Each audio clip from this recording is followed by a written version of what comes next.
She's a filmmaker that is very unknown, but and I can't seem to find too much about her. But what I understand is that her body of work has made a huge impact on the world of horror lately, I assume.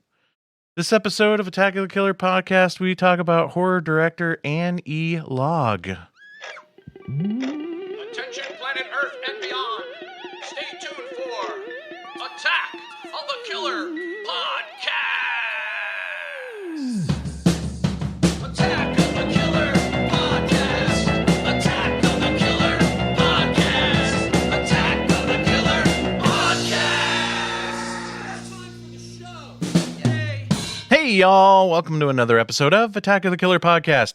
I was informed during the theme song that Annie Log is not a person, but a subgenre of films on the internet. That thing called the internet. So I guess I'm old and out of touch. You're way off. This is episode 258, and so I guess we're talking about analog horror, the genre. Have you guys heard of this before, analog horror? Who are you asking? You The guys. people, or All of The Yes. listeners or No, your the- co-hosts? because you were just talking to The them. podcast peoples. Oh, and by that you mean as your- the scholars of The guys film that we are, of course we'd all heard of I have analog. never met Annie Log. No. I thought this was Never met her. I thought it was anal log.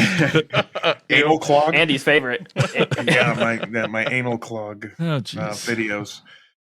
I was the one that recommended this, but I was just dipping my toe into it, and I thought it would make an interesting episode. Cool, good. So I'm not the only one old and out of touch. Great. Because I had not heard of this genre before, and what is sad is my 13-year-old son, Simon, who just 2 years ago wouldn't even enter a room when I was watching a horror movie, had to teach me about analog horror and actually recommended some for the show. Heck yeah. Nice. Yeah. Okay, so if this is your first time listening to the show, Attack of the Killer podcast is a horror movie podcast where a bunch of old men who don't understand these weird internet trends like your creepypastas or your analog horrors, we get together, we pick a topic, we discuss films within that topic, we speak openly and freely like we usually do in the retirement home, so there may be spoilers, so get off my lawn. If you are out of touch with all the stuff on the internets, you may not have heard of this thing called Patreon. What that This ought is to be good. what that is a way to join your favorite creators community and pay them for making stuff you love. There is something on the internet that is way better than your standard Patreon, and that is becoming an attacker. That's right. Attack of the Killer podcast has one of those Patreon thingies, but it ain't your mother's Patreon. It's so much more. Becoming an attacker, you can help support the show, and as a way of saying thanks, you can get way more bonus and extra content than any other people. You can get bonus episodes and also ask us questions for a topic for those bonus episodes. You can also get your own membership card and certificate and sticker. You also get early access to the regular episodes. You get shout outs on the show and our website. You can get a playlist of all of the original music that's on the show. There are video series that you can get, such as Insane Mike's Women at Top 10 list, video updates, killer critiques. You can even get your own damn Attack of the Killer podcast t-shirt. You can choose a movie for one of our movie watch parties. You can hang out with us once a month on the monthly horror hangout show and tell, and even get original art by me called Mikey's Monsters, where I draw you as a monster of my choice. So much cool stuff, right? You too can become an attacker by going to jointheattackers.com. Pick the tier that best suits you to get the content you deserve. Again, that site is jointheattackers.com. And while you're signing up to become an attacker, I will introduce you to the podcast crew. He's so old that he sat down at the breakfast table and heard snap, crackle, and pop, and he wasn't even eating cereal. Jason! Hey, that's so true. Oh, I want a bowl of cereal now. Hey, thanks everybody for tuning in. We're so happy you're here. Now that he's getting older, he's using his glasses more, When he was younger, he could just drink straight from the bottle. Tad! Come on. I probably relate more to Jason's, but hey guys, thanks for listening. He knows he's getting older when his back goes out more than he does. Andy! I was recently at a chiropractor and I had the whole, let's say, Freddy versus Jason bed treatment. That's what the fuck it felt like. Oh So, my. Yeah. Nice. Oh, I just thought, you know what would have been cool? What's that? To look if we would have had like a slowed down version of the theme, of the Oh, A-Team yeah. theme during all those intros. Trust me, the A-Team theme is dated and old enough. I think That's you probably Nobody just knows what it even is. yeah, I that say is true. you just revealed a secret to half our listeners that's from an old TV show that had a man named Mr. T and he had a mohawk. Well, they're probably all like, "Oh yeah, that movie from 10 years ago." Nope, that's even too old. Yeah, this is true. It's true. I'd rather watch the series. Yes, Yep. me too. Be one of the cool kids and sign up for Shudder. Shudder is a streaming service that is all horror. See, I can remember when I was a kid, back when our only options was cable. There was Comedy Central, which was an all comedy channel. MTV was actually all music video channel. I know, weird. All I wanted as a kid was an all horror movie channel. Now we live in a time we actually have one, and it's awesome! Shudder has the best in horror movies from the silent era all the way up to 2022 original films. If you are a horror fan at all, and if you are a listener to this show, well, I assume you are a horror fan, then you need Shudder. You can get your first month of Shudder for free from us here at Attack of the Killer Podcast. Just enter our promo code AOTKP and you can get a month of Shudder absolutely free. That promo code again is AOTKP.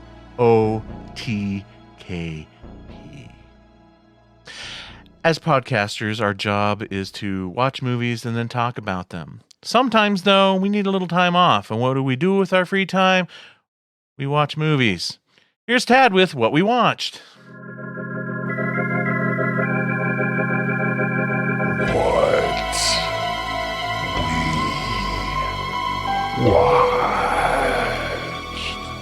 Well, I know we all watch the Oscars because you guys all love highbrow artsy films. But besides that, Andy, what have you watched? Okay. I got a few I want to talk about here. On Netflix, the wife and I watched The Harder They Fall, which is I think it's pretty much an all black cast, and it's a Western, and it's got Delroy Lindo, and it's kind of like, it almost has like a Kill Bill kind of vibe to it. It's a Western revenge story. About this guy that witnesses his mother and father killed, and he's well, he's not baby, but I'd say he's around 10 years old. And the guy that killed his folks takes a straight razor and carves a cross into this guy's forehead because his father was a preacher. And it just spawns from there. And it was actually really well done. It's got great B characters, your typical gunslingers, all this and that. And the one thing that I thought was interesting is like they actually, when horses get shot in this movie, you see like flesh, fly off of them. And when they are lying on the ground and these other cowboys are getting shot at, you see the bullets hit the horse that that they're hiding behind. So I mean, it doesn't really pull a lot of punches, but good movie, good time. Another one I'd like to talk about, which I thought was really, really good, and I won't spend too much time on it because Tad told us about this once, and it was Nicolas Cage in Pig. Yay. And I really, really liked this movie. I was very, very pleasantly surprised. And all the time that he's there, I'm expecting him to freak out, because I think a lot of people expected it to be similar to John Wick. This is like, it's basically Yeah. he wants to get his animal back. And I won't spoil it because I want people to watch this because they need to, because it's a great character study. But just the way that Nicolas Cage's character views the world, uh, you think he's like this idiot that just lives out in the boonies, but the way that he views the world, you almost kind of envy him a little bit. Just how he can just, because he was his character years before was kind of on top of the world, and now he just doesn't care. He just doesn't really. He has a sense what he knows and believes is what's truly important in life. At least that's what I got from it. But very, very good movie. Very and also very heartbreaking. But I won't say any more than that. The horror movie one of the horror movies that I watched was I think it's 2017. It's called Ghost House. You guys heard of this? Yeah. Mm-hmm. Isn't Uh, that like a New Zealand movie? I think, right? No. This takes place in Thailand. It's got Scout Taylor Compton in it. It's about the then ghost. I'm totally off. Then I'm totally thinking something Well, else. basically, she gets Scout Taylor Compton's. She's like newly engaged with her boyfriend. They travel to Thailand, and like a lot of Asian horror, they rely heavy on their jump scares because that's kind of like their bread and butter. All of a sudden you just see this gnarly looking ghost, but basically a ghost is haunting her because she unwittingly took something from a ghost house and she didn't get a chance to put it back. And it's actually for what it was actually pretty good. Lower budget, but done really well, I think. I also watched Jim Jarmusch's Coffee and Cigarettes. Have you guys seen this? Jim Jarmusch likes his black and white. Never actually seen it. Familiar with it, but never seen it. I didn't know if I was going to like it or not, but it's basically people just it's talking heads, essentially, because it's just these people talking, smoking cigarettes and drinking coffee, and it makes for a lot of awkward conversations when you've got, like, Steve Buscemi talking about Elvis, to these two twins that are black, and they can't stand each other. One's the good twin and the evil twin. That's just one of them. You've got two members of the Wu-Tang Clan drinking and smoking. Well, they want to smoke weed, but they can't. But RZA and Jizza from the Wu-Tang Clan share a scene with Bill Murray, and Bill Murray is drinking straight from the carafe, and it's actually pretty damn funny. Another one is Iggy Pop and Tom Waits talking to each other about music, and it's like really damn awkward. Also, the White Stripes are in it. It's worth a watch. I found it oddly engrossing. Huh. It's one of the few movies I've turned off. I've made it Really? maybe halfway. I had such a hard time with it. Some of them Just- some of the scenes do drag. I won't deny that, but I'm sure that's all it was. yeah. It's a different kind of film, and I'm It not is. opposed to Jarmusch or anything, but it was just tough, and I gave up. See, I also watched a movie. Have you guys ever heard of the movie called White Girl? I've seen White Chicks. Well, basically, this was created quite a stir at Sundance, I think, like in 2016. It really, really reminded me of Larry Clark's Kids because it's this girl that wants to go into, I think, NYU or something like that. And she moves into New York into this suburb, I think, in Brooklyn. And she befriends this drug dealer, and she starts sleeping with him. Only the drug dealer gets arrested, and she's like got a whole shitload of cocaine that he got stuck with, and he owes it to the dealer. And now she has to sell it, and she has to try to get him out. And she's trying to sell it, and she's snorting half of it and partying. If you want to see two chicks do a rail of coke off a guy's dick, this is your movie. I'm not joking. Man, I've always wanted to see that. I was saying, we're Right? not And doubting it's- you, Andy. No one will ever doubt you. And the funny thing is, the guy that she does it to plays Doug in The Hangover, which is kind of hilarious. Um, it's called White Girl, but it should be called How to Fuck Up Your Life in 3 Weeks or Less, because that's exactly what happens. This movie is freaking apeshit. It's not really for the squeamish. I also and I hadn't seen it since it came out, and I'm getting close to getting done here. I hadn't seen Dead Silence since it came out, and I realized how awesome I thought this movie was. Cool. Because I had forgot that it was Lee Wannell and James Wan. Yep.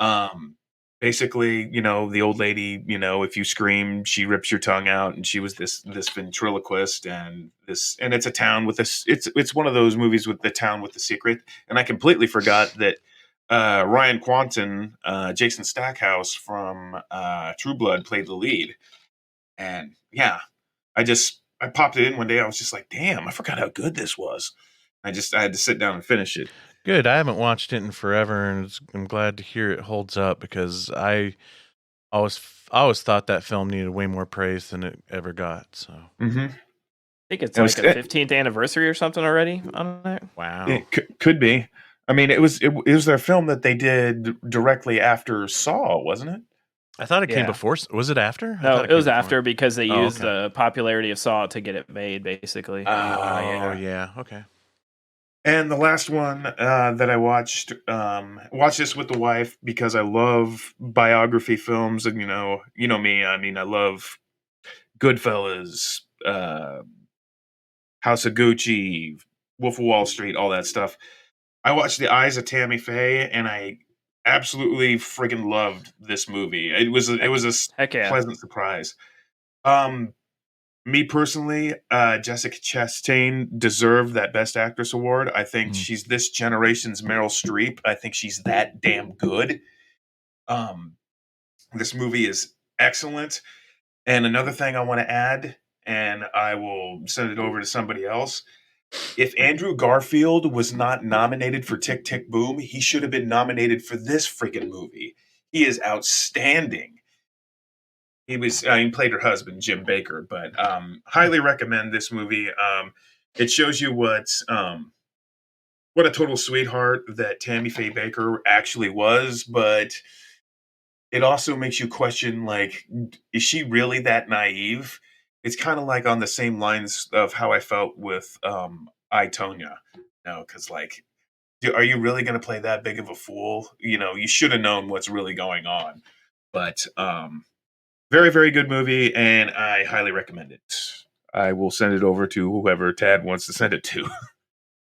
Well, yeah, I talked a little bit. Actually, I talked a lot about The Eyes of Tammy Faye and Andrew Garfield's performance on my Oscar episode. So shameless plug, first time podcast, available wherever you listen to podcasts. Jason, what have you watched? I've watched a lot of movies, and I think I'm just catching up because 5 of them were from last year, and then I watched a new one, which is still kind of old. But I finally watched Jackass Forever. Oh my gosh. Oh That man. was so much freaking Lucky. fun. I loved it so much. The new crew is great. The events are insane as always. And very touching at the end where they kind of show the year one and 10 years and 20 years and show a lot of that. That's pretty cute. Pretty sweet. Yeah, I'm excited for a 4.5 with all the Right. stuff they deleted. But Right? they still had in the trailer. Like, there was so many things in the trailer that never came on screen. So, they had a lot of footage that got put on the floor. I watched The Power of the Dog and I didn't really like it. Really? Yeah, I mean I like Okay, Sam Elliott. I like the cast a lot. I like the setting. I like, westerns. It's all good and fine, but I just I don't know. It's part I wish she'd have spelled more out to me, but I don't know if I even It's okay. It's fine. It's fine. It didn't win Best Picture, so that's you Yep. know.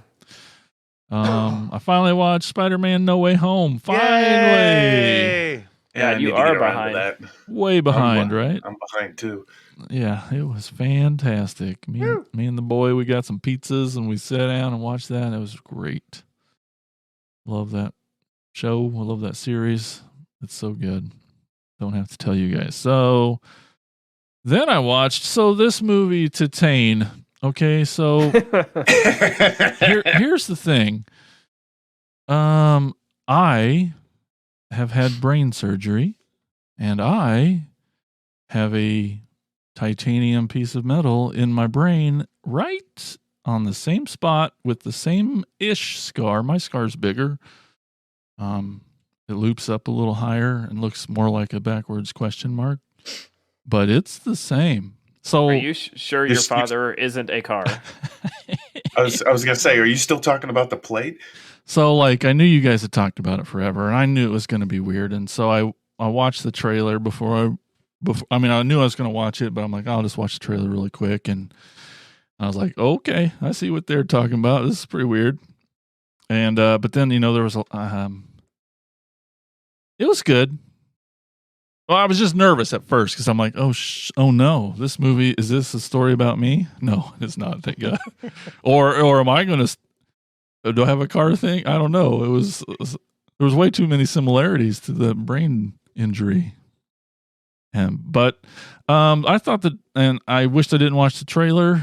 / I wished I'd have listened to you guys less because I was like, because the trailer like really sells it on being super fucked up. And I didn't think it was that And fucked it's up. not. I didn't think it was that weird of a movie. I mean, yeah, it's crazy and it does, and it goes strange places, and I like the journey of the main girl for sure. I think I Mhm. like it, but it definitely, once she, halfway through the movie, it changes to almost a different kind of movie. It's totally good. I don't know. I was a little. Again, sorry to keep referencing it, but we were talking about best foreign feature on my Oscar episode, and a movie that ended up winning called Drive My Car, from Japan. It was Yep. I remember talking about also up for best picture, and I said I thought this was pretty good. I said my favorite foreign movie of the year was Fuck My Car, also known as Titane. it. Oh, those scenes were so awesome. I mean, in the But- beginning of the movie, and Yeah, it was in the Oscar shortlist. I guess like every country outside the U.S. gets to submit, like, pick one film. I don't know who picks it to submit to the Oscars, and they chose, like, France chose Titane, which is awesome. Like, or It's so ballsy, man. it's like right. I was disappointed that it didn't stay weird. Like, I don't It know. went weird in a different direction. I mean, it went weird with the with the the dad, dad, who's a not firefighter, dad. and these sort of homoerotic firefighters. Oh, and, sure. It definitely, I don't know, but it felt like a whole different movie. Like at did. a certain point, it changes completely into a different movie, and it's like, I, am I still watching? Did something? What happened? if I hear the Macarena, I automatically think of CPR now. oh man, that was weird. I just like CPR, hand breathe. And I liked both movies that it was, but I don't know. I was like, with the trailer and the first part of the movie being more like the trailer and its crazy sexual fucked upness. But it sticks a landing in a fucked up world. I mean, really fucked up. Sure, ending, right? totally. Yeah. It's good. And- it just But do you see what I said on our year-end episode? I said it's really good, but I don't know if I consider it horror, right? right, totally. So yeah. And so another one on the same year ender where you guys talk, oh, that's fucked up. You think that's fucked up. I finally was really excited and I watched Lamb. Right on. And Oh, I thought you had already seen it. I really liked this one. Of course, it had the A24 at the beginning of Well, the movie. and at the end. But yeah. But I also yes, I loved it because of that, sure, of course. But it was an A24 movie for the whole thing, and it was just I just loved it, and it's so bizarre and so crazy, and it's like I just loved how slow it was. There's not a lot of dialogue, and there's just the way they unveil. I mean, you know what's happening, but you don't. And imagine watching this having no idea what it is. Right, an eeriness to the calm, quiet. Oh yeah, of the and movie. I loved it. But yeah, the way they Settling. revealed the baby and like, is it? And you're like, they don't tell you for a while. Is it really? And then they finally give you little bits, and it's just like, oh my god, this is fucking awesome. And and then it gets full on horror towards the end. Oh, straight Yeah. up. Oh my gosh, when you see Yeah. that, it's like, Yeah. holy shit, this is fucking awesome. And maybe that's what I love about A24 is like, sure, that escalation is slow, but it always goes up, you know? Right, And like it reminded me a lot of like Saint Maud in that way. Where Yeah. it's like Yeah. so Yeah. quiet, but you just know it's You know, building that fucking dread it up to a is. point where it's gonna when it hits it hits even harder. Like this ain't gonna end. Yeah, and it does. It totally does that. And oh man, I really loved it. Really loved it. And then lastly, excited to sit down with Tina and we watched the new Scream finally. Hey, there you go. So there's a new one. Ish. Still old, but it says 2022. And yeah, it's fucking awesome.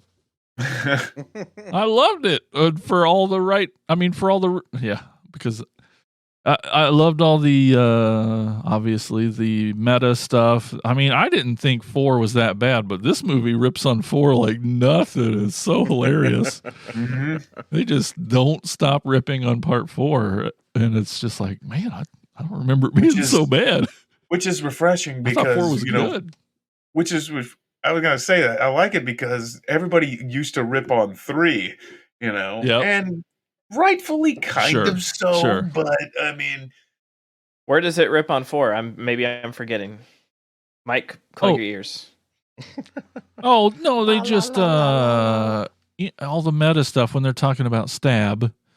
Okay. They talk about how the last one doesn't follow continuity and it's all new people, and they just are constantly referencing how the last movie of Stab wasn't good and it wasn't part of the franchise, you know, and it was all new actors and all, you know, it was partly referencing what was going to happen with this one, and getting to see the old cast. What was left was great, and all the new kids were awesome. And Yeah, I thought it was ripping more on just like other franchises because 4 is, as far as fans go, is probably the most loved sequel outside of 2 and 4. yeah, I thought, People love 4, and it Yeah. references the fan favorite character in 4, Kirby. It talks about her. There's a little Easter egg in there about, so it does reference 4 as existing on yeah, the plane. So yeah, it was a lot of fun. Yeah, it was a great little Scream movie. I need to get on to the new season of the show, or the new version of the show. But yeah. it was awesome. That's what I watched. All right, that leads us to Mike. What have you watched? I watched an older movie that I had never seen before, and thanks to you guys finally bullying me into watching Darker Side of the Ring, kind of went down a nice. little bit of a old school wrestling, hole there for a while, and I watched 1986's Body Slam. Oh, nice. What? Yeah. Nice. Andy's so What is excited. that? You made his night. I knew he would be. Yeah. I grew up on this movie. I freaking loved it. Never heard of it. What is it? It stars Dirk Benedict again, Of course it does. based from A-Team. Going back to earlier talk. Tanya Roberts, R.I.P. baby. Yeah, Tanya Roberts. Dirk plays this like down on his luck, kind of sleazy music manager guy. And he's a manager for this band called Kick. And he just kind of happenstances finds his way into being a manager for a wrestling duo. And the wrestling duo is Rowdy Piper and who's the other guy? They call him Tonga Tom in the movie, Yeah. but it's the Tonga Kid. Okay. It's one of the Samoans. Yeah. So it was cool seeing another Rowdy Piper movie. I didn't realize he was in there's a ton of like classic wrestlers in this. You got Captain Lou Albano got is Lou like the head, Albano. is the heavy. Have you ever seen Wise Guys with Joe Piscopo and Danny DeVito? No, I don't think so. I don't think so. I freaking love that movie. I think it was Brian De Palma of all people that directed it. Oh, wow. And it's a very forgotten Brian De Palma film because, like, you know, I guess at the end of the day, people think Brian De Palma shouldn't do comedy, but I love this movie, and Captain Lou is in it as well, and he's basically doing the same thing he's doing in this, and the same thing he did in WWF, and but when he's on screen, I just freaking love him. I love him so much. Also, if you weren't gonna reference this, the guy who played, I can't remember the actor's name for the life of me, but the guy who played Grandpa in House of a Thousand Corpses is also in this. Oh yeah, that's right. I forget his name. The too. auctioneer guy, I believe. Yeah. Uh, Yeah, but you also have like Ric Flair shows up in the end. Bruno Sammartino, Freddie Blassie, Freddie Blassie. Yep. the Barbarian, Yep. Alpha and Cinca, the Wild Samoans. They tip over a Rolls Royce. Yeah. Yeah. It's also got like Billy Barty in it, which is awesome. I love Billy Barty, and Charles Nelson Riley's in it as well. So it's just a goofball comedy. It's pretty funny. It's really entertaining. I feel like it could have been maybe a little bit better directed. I did take some issues with also, I think maybe they should have done a little bit more research on how wrestling works, which is weird on how it's got all these wrestlers in it, and it feels like it's kind of not really very fictional as far as how wrestling works. I mean, it goes from day and night from these two wrestlers touring on their own, doing these small venues, to being the next big hottest like wrestling duo. I didn't get that, but it's directed by Hal Needham, I think is how you say his name. Mhm. He directed like a couple of the Smokey and the Bandit movies. He directed the first two Cannonball Run movies. He was a stuntman. Did a lot of stunt work, and then moved into directing. He also did Megaforce and Stroker Ace, so he did a lot of stuff with Burt Reynolds. But yeah, it was fun. I enjoyed it, you know, and it's 80s, so it's always got that going for it. Therefore, you love it. That's right. So I did also finally watch Nightmare Alley. So, Yay! loved Yeah, it. it's beautiful. It took a little bit for me just because, Sure. like, I know you guys tried your best to. Undersell it. Well, I guess you could say undersell it, but just like not let me go in with a certain type of expectation. Yeah. You know, it's not a horror movie. It's not a horror movie, Not, it and it's builds. definitely not a horror movie. But I do like I do like all of the stuff that takes place in the carnival, show. the freak show I mean, thing. of course you like the subject. Love the aesthetic of Yeah. all that, and then by the time he gets out of that and he's doing his hypnotist thing or whatever you want to call it, I forget. But by then I was definitely sucked in, and by that point, I was starting to maybe lose a little interest, but and again, like realizing that even still, I tried to go in with very little expectation, Yeah. still brought a little bit of expectation baggage with me, but man, that ending, like freaking clinched the whole movie for me.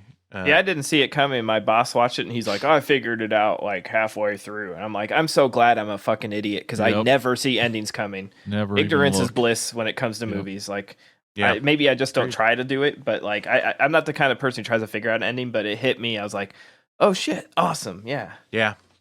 I thought the ending was great, but so yeah, definitely two thumbs up on that. And then lastly, I watched finally managed to watch Werewolves Within from last year, Yeah, I've seen that. directed by Josh Rubin, a guy who did Scare Me.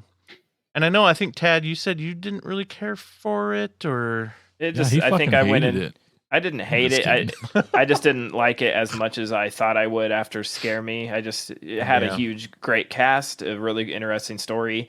And maybe Yeah. I just watched it too soon after the Wolf of Snow Hollow because, I don't know. Somewhere in my head, I thought I built this movie. It was going to be, fantastic, and I didn't think it was. But I loved it, and I'll tell you what, I was worried all the way up until the end that it was gonna basically. I'm like, oh man, is this just gonna end the same way as Wolf of Snow Hollow? But it doesn't. It delivers the title. So the thing that shocked me was based on a video game, which I know the name of the Yeah. video game, but oh man, they had to take a lot of liberties. Cause I can't imagine this was a video game.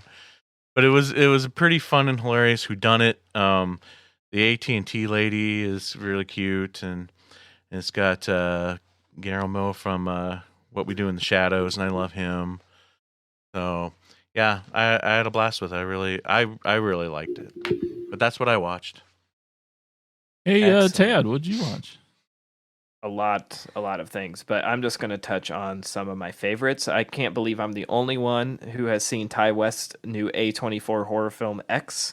I know. I know. Yeah. You guys call yourself horror fans. It's Oh. embarrassing. Ouch. This movie was freaking awesome. I love Ty West. I'm so glad he's back doing film. He sort of disappeared for like 6 years doing TV and Yeah. paid gigs, and he's been honest about it and said, everybody's like, where you been? He's like, it's really, really hard to get movies made, and I had to take some time off to pay bills and take care of life because making these no budget horror movies was not taking care of things. So he did this until he finally wrote this story and took it to A24 and said, what do you guys think? And they said, we love it, let's do it. And then while he was making it, he decided, let's do a prequel while we're here, and he filmed a prequel, and it's already in the can, and that's awesome too. So Wow. Jesus. Wow.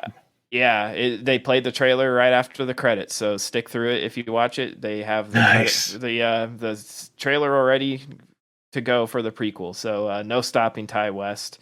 Yeah. What is Nice. awesome too that I think, especially with his film career, it's exciting that it's got a pretty decent sized theatrical release. Yes, A24 has been doing that lately. All these movies that I assume will not be hitting our theater is getting they're getting wide distribution, even if it's for a short window. So if there's any silver lining to sort of pandemic, is that these little films, theaters are desperate for movies, so they're gonna push them out more. And if you like Ty West horror movies, you'll like X. It's just down and dirty, grimy, gross, but has some humor to it, horror. And I just, it's so refreshing to just have this back. It's like Ty West has a voice in horror that if you love him, you love him. If you don't, that's fine. You probably won't like this. I wouldn't call it a slow burn because it's not even 2 hours. It's a nice, compact, low budget indie horror movie. So right on, go see it before it leaves theaters. Watched more Oscar movies. I'll skip over those for your sake. I watched because I was watching the Oscars. I transitioned into the Razzies for a Razzies movie episode. So I watched The Woman in the Window, which is sort of a horror.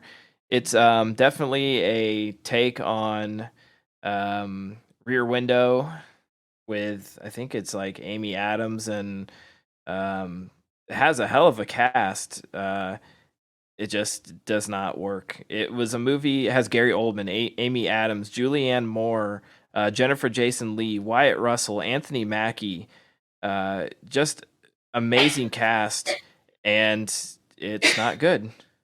Directed by Joe Wright. Yeah. What happened was they filmed this thing. They played it for test audiences. They were confused by it. Like the story got a little convoluted, so they decided to go back and do all these reshoots and push back the release date. Well, by pushing it back, they pushed it right into a pandemic. And then during the pandemic, Disney bought Fox. And so they acquired this movie and they didn't know what to do with it. So they sold it to Netflix. And basically, the director didn't have, it was like, well, whatever state it's in now is what we're releasing. And so the sort of perfect storm of shit put together made this movie come out. And I think it's not great, but it's not as bad as the Razzies would have you believe. It's just, I think it's bad on the fact that it had so much talent involved and it came out the way it did. So I wouldn't recommend watching it, but also watched Infinite with Mark Wahlberg. I don't remember the last time I really enjoyed him in a movie, so No thanks. I watched Space Jam: A New Legacy. I mean, my it's goodness. a space. Yeah. I mean, these are the Razzies. But I so wished you'd have watched the Karen. No, I wished you'd have watched Tony's least favorite one, the Oh, musical. the Princess Diana musical. How No. good could that be? I let Tony watch all the worst picture nominees, and yeah, you can hear his opinion on it. I watched a movie for another podcast called Walk Like a Man. I'm sure Oh yeah. something I grew up loving and watching as a kid. My friend Steven Stoll, who is a podcaster and a film fest director, he has a podcast called The Holdback, or The Hold Up. And so basically, he has you on the show to talk about a movie you haven't seen in like at least 10, 20 years, something you fondly remember from your younger days, and then you rewatch it and it's like, does it hold up? And so that's the hold up. I'm here to tell you Walk Like a Man does not. Oh But, no. Upon doing research on it, Christopher Lloyd claimed that this is the movie he's most embarrassed by. Oh my Whoa. God! And he did Suburban Commando. Yes. Oh. Wow. Yes, he said this is, but then you know what fucking freaked me out? Okay, so I haven't seen this movie since I was a kid. We watch it all the time. I turn it on. I'm watching it. Who's the fucking lead actress? Amy Steele from Friday the 13th Part 2. I was gonna ask that because I saw when I at Crypticon I saw like these 8x10s and it was like it said "Walk She- Like a Man" on them. I was She like, had was Walk in Like that a Man 8x10s. What the fuck? She did. She did. I mentioned on the God. Desperate we get. Yeah, I mentioned on the podcast, I was like, if I ever see, Christopher Lloyd, you'll probably, we hope he'll be here for many Hope more so. years. Hope so. But Amy Steele, like, she's a staple, and I'm like, I would love to get my hands on a one sheet and have her sign it just to get the interaction, because she, on the other hand, has said it was the most fun she's ever had on set because Howie Mandel is a dog man in the movie. If Yep. you're not familiar. Yeah. He is a character named Bobo who falls off a dog sled when he's a baby, and he's raised for 28 years by wolves. And when he returns to the family, he's a wild dog, but in a man's body. So he poops in the house, he pees in the house, he barks and bites and drinks out of a bowl, and physical comedy ensues. And then Amy Steele falls in love with a dog man, and it's really fucked up. There's a scene where You're he's in a selling men's it dress. so Yeah, I was gonna Oh. say you're totally selling it more and more for me. Yeah, there's a scene that I won't even go there. You just it's wild. This kind of movie. It has Cloris Leachman as the grandma. I mean, it has like another stacked cast for a movie that shouldn't exist. But really weird. Walk Like a Man, 1987. It's on YouTube because it is not. You can't. It's out of print on DVD, so I don't feel bad telling people it's on YouTube to watch. Another one of those movies that's almost going to be lost to time. Probably on Christopher Lloyd's dime. He probably paid to get it put out of print. And then another quick view, I saw a really good new horror movie directed by Greg Sestero of The Room called Miracle Valley. This is really cool. It's sort of his. The basic premise is this guy and his girlfriend. They're having a rocky time in their relationship. They decide to go out into the desert. He's a photographer. He wants to capture this picture of this elusive hawk to try to make some money because he's financially not doing well. But while he's out there, these guys sort of follow him to this house, and they find out the house they're staying at was where this cult sort of gathered and many years before, and they ended up getting caught and sort of disbanding, but no one knows where they went. And it turns out they've just sort of like recently reformed, and they invite him and his girlfriend to join this cult. And obviously bad shit happens. But it's the first time Greg has written and directed a movie, so really cool to see that. It will be playing here in the Midwest this fall. He's still out there touring it on the festival circuit and stuff. But I highly recommend checking that out. And then I saw The Room with a sold out crowd, which was a blast. If you've never seen The Room, I know Jason, you haven't seen it all, right? Nope. Seeing it, it's like Rocky Horror where you have to see it with a crowd because Okay. this crowd, it was a college town, Normal, Illinois, in this little theater. Like I said, sold out, and these people all dressed up in costume. Oh, nice. They have cues just like Rocky Horror. I had never been to a full-on screening like this of The Room. So every time, a little backstory, when they made the movie. Whoever decorated the set bought a bunch of picture frames to put in this house. They forgot to take out the stock photos of spoons. Yep. So there's just pictures of spoons all over the house.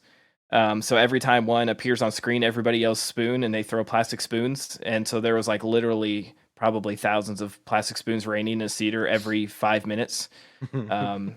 People know every line, so they scream it with Tommy.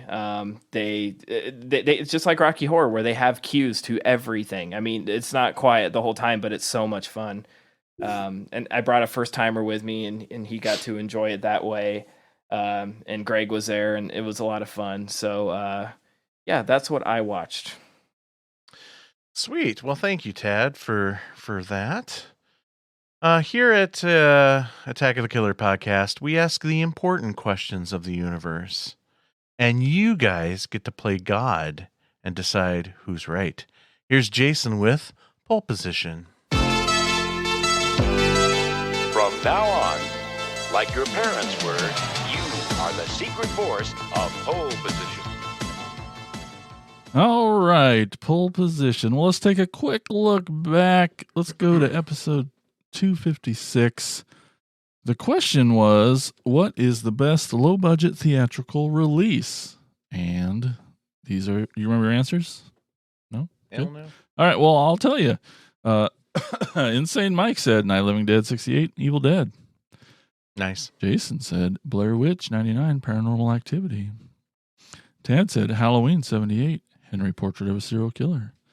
And Andy said Friday 13th from 80 and Psycho from 60. Oh, guys, these results. Let me just say this. Let me say other things than this. So tied for last place with 17% of the vote, Tad and Andy. Oh, wow. Yeah. Oh, somebody got excited all of a sudden. And screaming away with the victory with 44% of the votes. And we got tons of votes this time. That's Jason. Jason got that. So, sorry, buddy. Congratulations. Oh, you're welcome. I'm turning over a new Oh, leaf. yeah. I'm very happy for you. This is wonderful. Right. Yours was the better picks. Mm-hmm. And it's true. And the people think so. All right, moving on to today's pole position. The question is, what is the best horror subgenre? So we're going to do a snake draft just like we normally do. 2 picks. We'll got a random sequence generator here. Mike's 1, I'm 2, Tad's 3, Andy's 4. Here we go. Get a sequence. Oh, come on. So the first and 8th pick is Mike. Oh, man. And then, Tad gets the 2nd and 7th pick. And then Jason gets the 3rd and 6th pick. And Andy gets the 4th and 5th pick. All right. So, Mike, you are up first with the first pick. Sometimes the first pick is not necessarily awesome either. It's not always 'cause- the best one to have. No, it's like it, But you don't think have there's like you don't think there's a clear 101?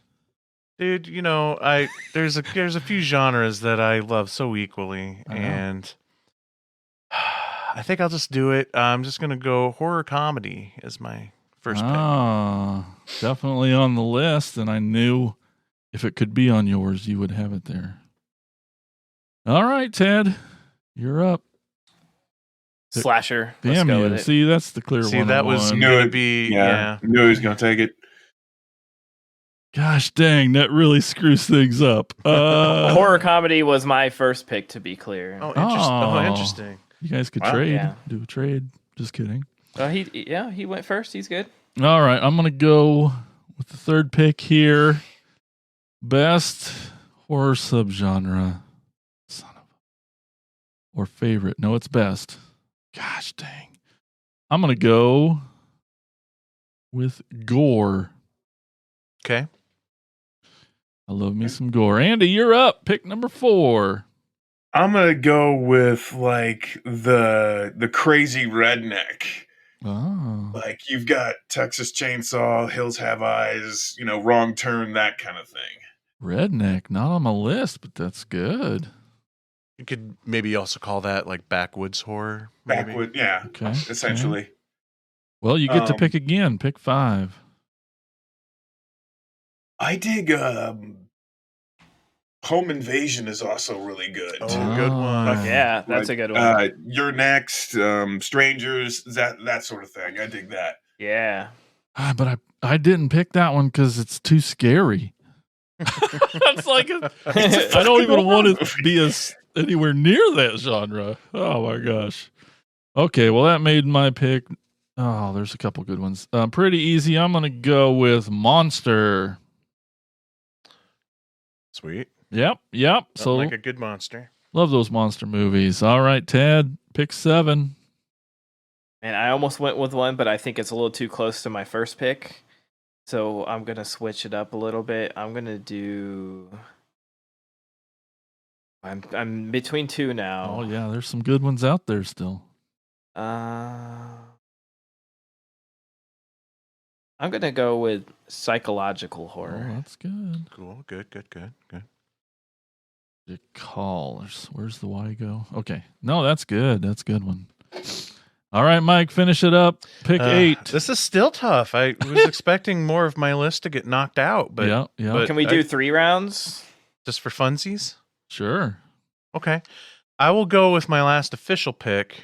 Wait, as long as Tad doesn't take mine on the way back through, then that's okay.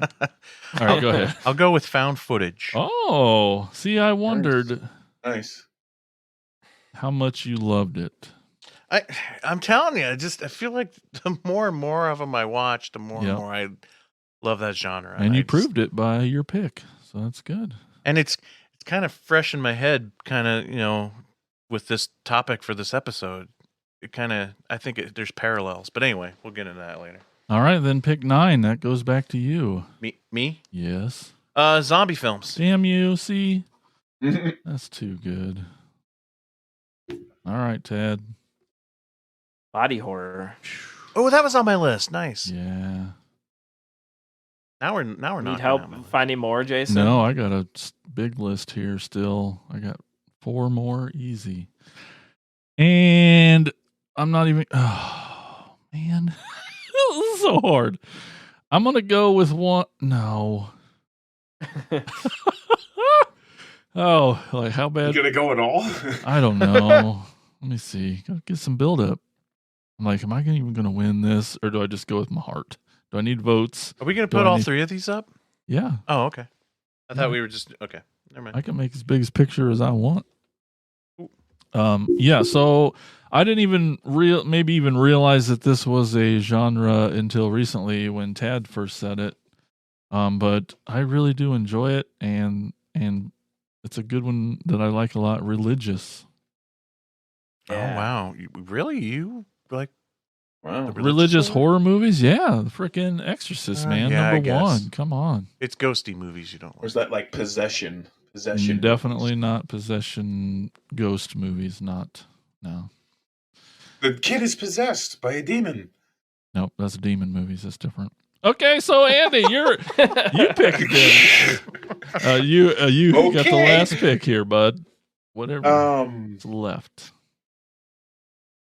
I'm gonna say like oh hell. I got a few here that I'm thinking like oh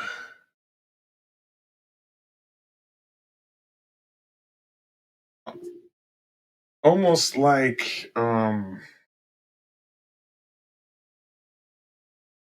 do you get like okay like isolation movies or like where you're where you're trapped and you have to like like you have to fight like well like for like The Descent or Cube you have to get out of certain places. Phobia? Yeah, that'll work. Like Right, I like isolation. yeah, like I was Yeah, gonna say Isolation works too. Yeah. Paranoia? I don't know. yeah. Cool. That sort of falls into psychological. Yeah. I mean, Well, I can pick a different one. I mean, if that's Oh, I think No, it's no, fair. that's I good. think it's fair. Yeah. what do you guys have left? Any honorable mentions? Giallo. Oh yeah. Oh Giallo. damn it! I can't didn't- believe I did not put Giallo nothing Italian on my over there. list. But see, Cannibal I movies. Cannibal. Yeah. I did have Cannibal on mine. Vampire, werewolf, Yep. Yeah. Yeah. Sci-fi and witches, fantasy. witchcraft, Oh. sci-fi, aliens, True crime. torture porn. porn. I put Yep. torture porn on mine, although I fucking hate that term. But I like the I just movies that ex- get lumped into that category. Like I- true crime, virus, haunted house. I put Oh. anthology on mine. Oh, you love anthology movies. I do. Oh yeah, that's a good one. Clowns. Yeah, animals and nature. Animal Attack. Yeah, Animal Attack. I didn't put Oh. Animal Attack on mine. What are we even doing here? What is Let's start wrong over. with me? Let's start over. 5 picks. Reshuffle. Holy Yeah. crap. Yeah. All right. Well, that's just going to have to do for now. Get your butts over to Twitter at AOTKP. That's where you go. Twitter at AOTKP. Put your votes in on who you think picked the best horror subgenres. And that's pole position. All right, folks, it is now time to get on to today's topic. And today's topic is analog horror. It's not a person, it's a genre. Speaking of If you genres, say so. but it's a fairly new one. A lot of stuff I discovered, I thought it went a little deeper than this, and I think some of the original ones maybe do, but it really feels like this genre boom really, really hit during the pandemic. So I think maybe it's kind of a reaction to that, and it's interesting that this is kind of coming out of that. But I did write a little synopsis of what analog horror is here for the folks at home listening, or if you're in your car or wherever you're listening, at work, on the toilet. Analog horror is an internet-based found footage style of videos that rely more on sound than visuals, as it's low or no budget, mostly using public domain PSAs, commercials, old VHS tapes to tell their stories rather than filming their own more narrative footage. A lot of the films don't even try to tell a story, but just try to creep you out with audio tricks, over the top, various poor quality footage. Some of them are like a puzzle, and you have to watch all of them in the series to kind of put that together to get the full picture. So yeah, that kind of sums it up in a nutshell. Hopefully that helps everybody out there and explains what analog horror is. I guess we'll find out if we figured it out.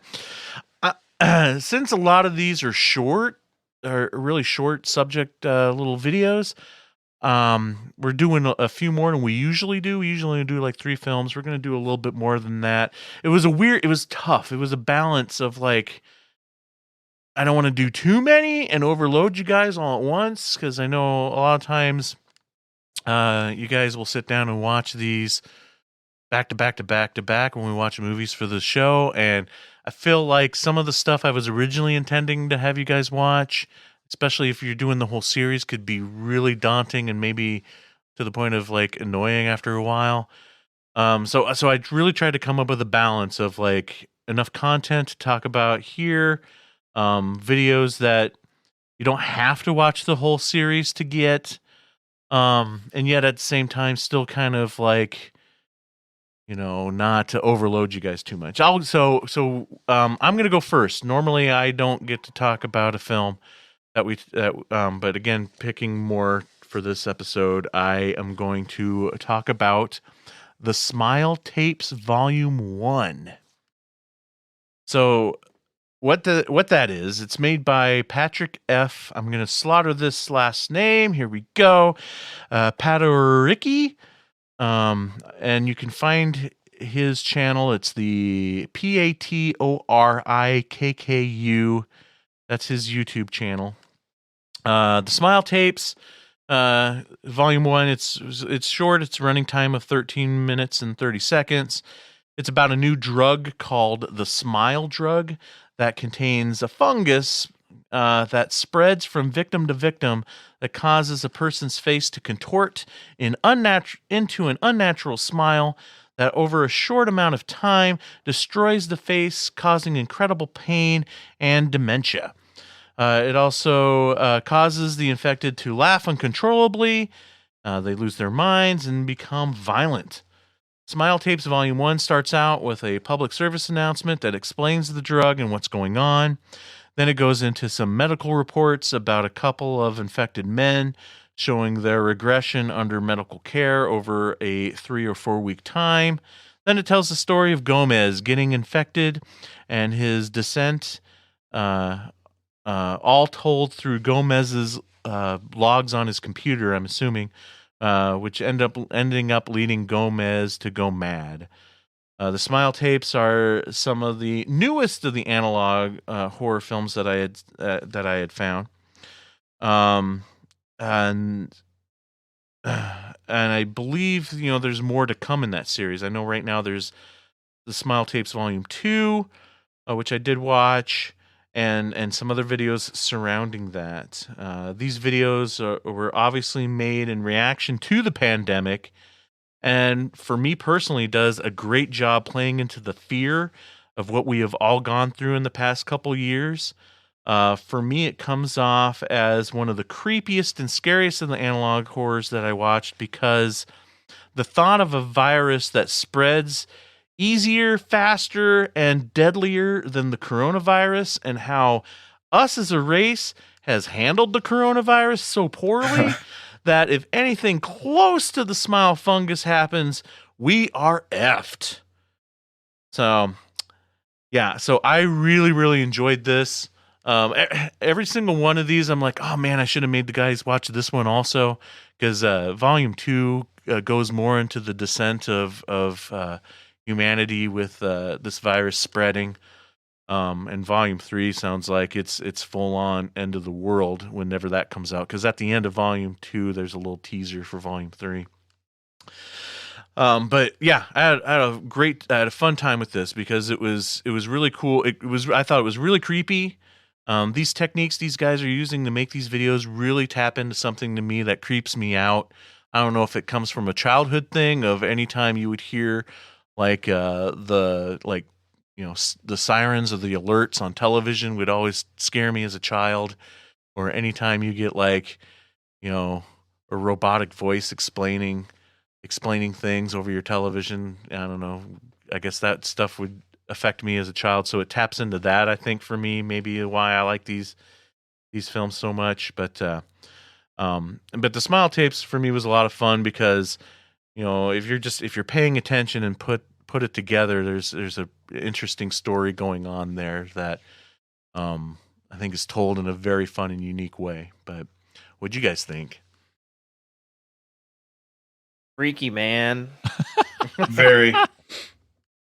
Yeah, it's weird how these, in general, but this one too, the simpleness of them, like they're like we can't even really explain them without you just watching them. And that's what's so interesting about this. When I had sort of read up on analog horror and heard it mentioned and said maybe we should do an episode, I really brought a big challenge to Mike. Poor Mike had to dig through these, but it's really cool to hear that like Simon knows what it is, and that makes sense, because this is like is this like the future of horror, or is it not necessarily taking over, but it's like with younger people don't like to go to theaters unless it's a Marvel movie. They're always on their phones watching so it's like this is sort of adapting to that new the next generation, and they can be made by people at home. You don't have to be necessarily quote unquote filmmaker to do these, but they're unnerving, and this is very unnerving. The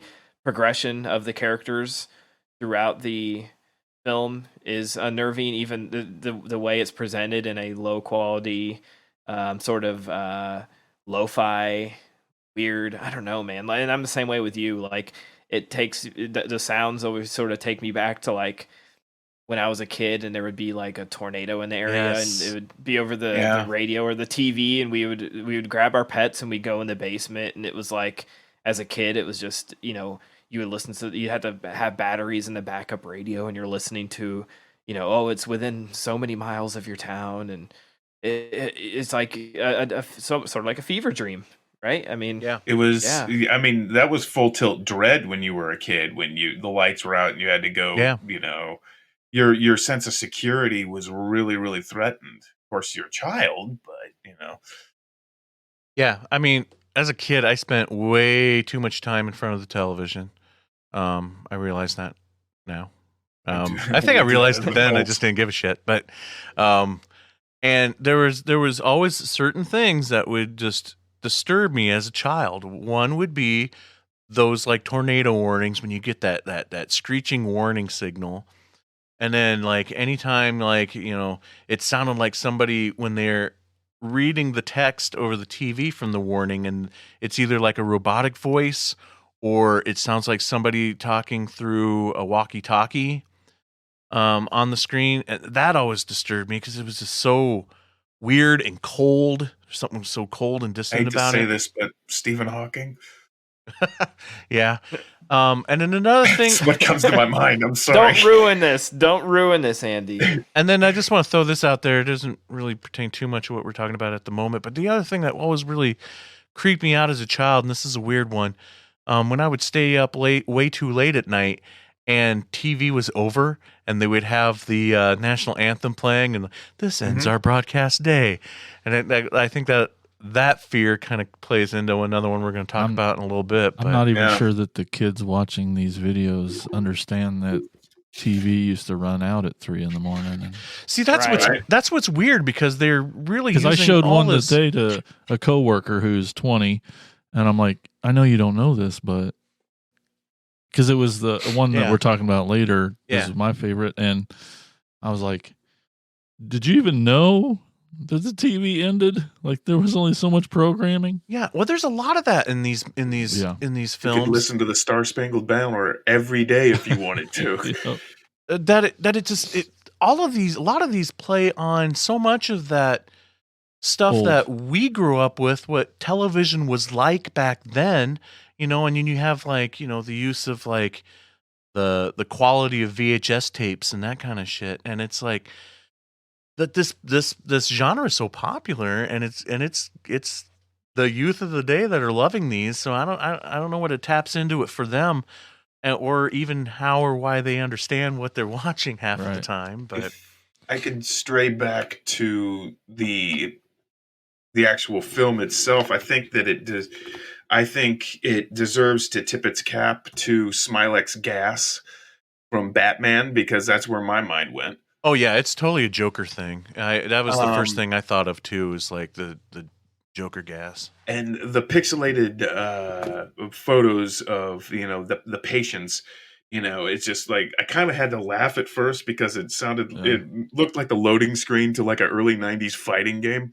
Because, but yeah, there's an audio in this when they're describing, I think, like the third week when they're afflicted into this. I mean, it made me jolt in my seat, because it's one of the symptoms of the fungus, and it's the laughter.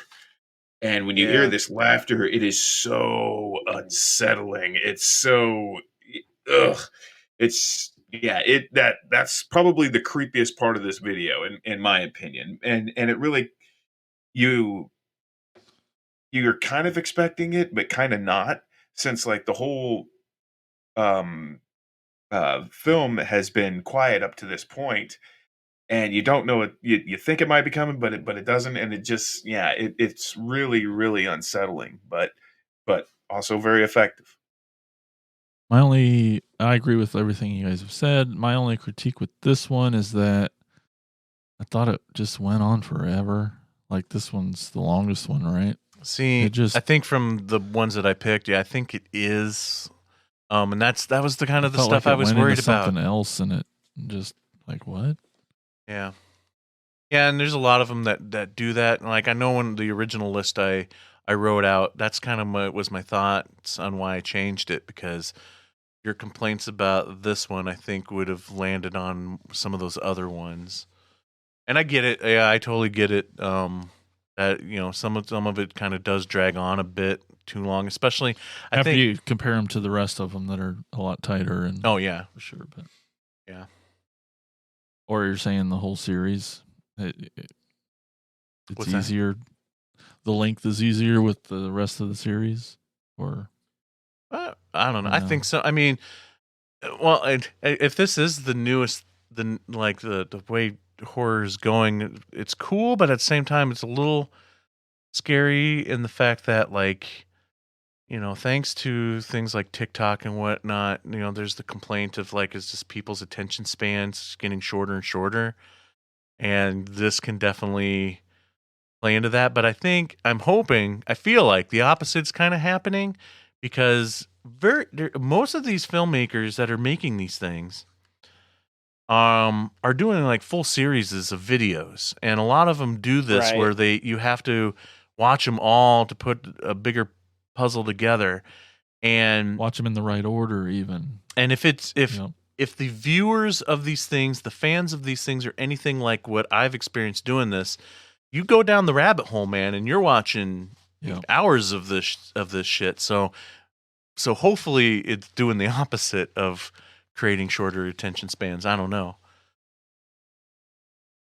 It's funny because you were saying, it drags a bit on the 13-minute video. And it's like, but I get what you're saying, is that, these are short snippets of stories. They almost have that feeling. And I mean, to a lesser extent, maybe that tape in the tape, but like you think of when The Ring came out and everybody's like, what would you do if you found the tape, and Yep. it's like something, it feels like something that someone found. It's almost in a way found footage, but also more like something we weren't supposed to see, like a government experiment gone wrong. And someone got this, leak this video onto the internet. Borderlining on like snuff. Right, exactly. Cool. I feel like we haven't talked a ton about this particular movie, and so unless anybody else has anything else they wanted to add about Smile Tapes Volume 1, we can move on to the next. Andy, what is the next one we're going to watch? Our next one is called Weather Service, and it's by an analog horror TV channel on YouTube called Local 58. And basically, they're unsettling shorts in the found footage VHS aesthetic from like Chris Straub. And what this is, these are warnings from a fake news station called Local 58, and this particular one, called the Weather Service, it's only 2 minutes and 33 seconds, but it's very unsettling, and I think it actually poses more questions than it does answers when I watched it. The gist of it is it's an emergency alert system for a weather warning for a meteorological event, and they tell you to don't look at it at first, kind of like it's like a lunar eclipse or whatever, and it soon becomes an emergency alert. It says do not look at the sky, do not look at the sky, and then conflicting reports start happening. Say go outside now. Do whatever you want. It's safe. And then the screen becomes more and more, scrambled in the VHS, and they say, at first it says look at the moon, and that says do not look at the moon. Stay inside. Don't look at the sky. Face away from all windows, and don't look at mirrors. And then really cryptic shit starts coming across the screen, like it's in the light. The moon came in. He found me through the mirror. Moonlight, white eyes. Not light but blood. It's just like, is it a blood moon or and like real shit that doesn't even make sense. Like I drown in him comes across the screen. So like you're watching this, you're just like, what the fuck? And it says, if you are afraid, we will look together. And the ending shot of this is you see a shot of the moon and you hear loud screaming in the background. Oh, it's so chilling, man. And I like looked away. I'm like, don't look at the moon. Fuck. He said don't look at the. Yeah. That's how they To get you. me, this is so good because it's so less is more. to me. Yes. Yep. Yes. You didn't see anything. You were just going by the information of what they were giving you, and your mind was making up the horror for you. It's to me, it's Hitchcockian in the greatest sense. It's just like I can't really show you anything as horrifying as you can create in your own mind. Simple as that. Yeah. I mean, it like I said, it poses more questions, and I wrote these questions out myself. It's like, is the weather or the moon making people crazy, or is that making the conflicting reports, or is there something really out there going through, the mirrors, or from the moon? Is it aliens? It's like you don't even know. Like I said, this allows you to conjure up what the actual threat is, and I think that it's freaking brilliant. What did you guys think? Through just text. Yeah. Yeah. And that's Yeah. what's crazy about it. It's just garbled up text that we would, that might exist on an old VHS tape kind of looking. The word that keeps coming back to me for all of these films that we're talking about tonight is just, I love that they're just unsettling. They're not that they're Yeah. the scariest things in the world. They don't make you scared, but they're just like, what? Mhm. I don't feel very good about this. Yeah. They're just so unsettling. It puts But a little bit of fear in you. But what's brilliant about them is, like, if it's so unsettling, but at the same time, you are glued to the screen. You Oh, want to know yeah. what happens next. That's just good filmmaking. I gotta say, when I started going through movies for this project, for this episode, I started watching some. I get up at 6 a.m, get ready for work, and then get Simon ready for school, all this, that, and the other thing. And sometimes I'll have like a little extra time where I'll sit at the art table or whatever. But I knew I had to start watching videos for this. I'm like, well, a lot of these are short. I'll start watching. And this was like last week when like rained for 3 days, and it was like the start of this rainstorm that we had. So the day one was like eerily dark out till like almost 8. And so I'm sitting in my living room watching this, with it not being light out, and when I'm used to it being light out, watching these movies, and it was awesome because I creeped myself out watching these things.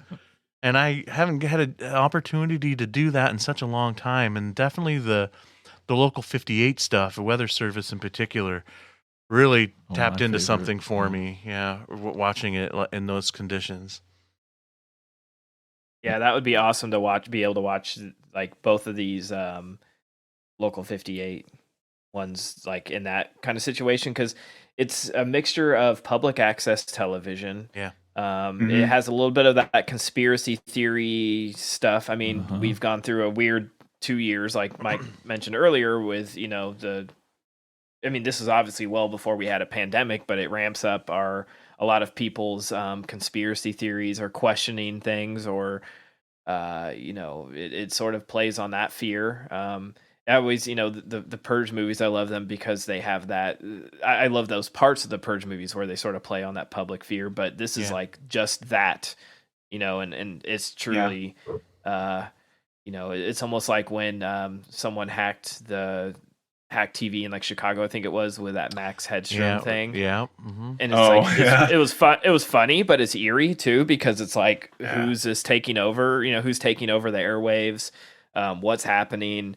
Who should we listen to?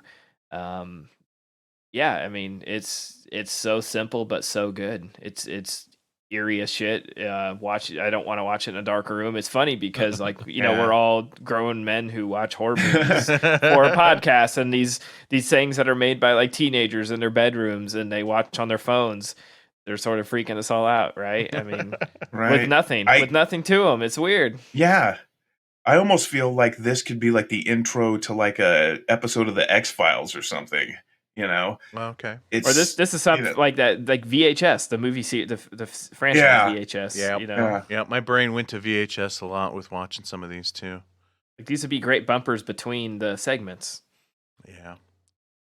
Yeah. So, what's the other one we watched for Local 58 from Local 58? Then the next one we watched was Contingency Plan, and I think Tad really hits the head. I feel like this. Oh, I love this one. I feel like this episode in particular could take place in the Purge universe, sort of, Yeah. because that's the vibe that I got. Basically, it's another public, broadcast alert system, and it's telling Americans, basically, foreign forces have taken over U.S. soil, and citizens and our armed forces have been forced to surrender. And it's paid for by the U.S. Department for the Preservation of American Dignity, which is this seal that you're going to see, Quickly. across this. Yes, very quickly, but across the screens more than once. And basically the gist of it is it's the warning. It's not a warning. It's more of like instructions it's warning Americans to comply with basically a suicide pact, and it's called to act.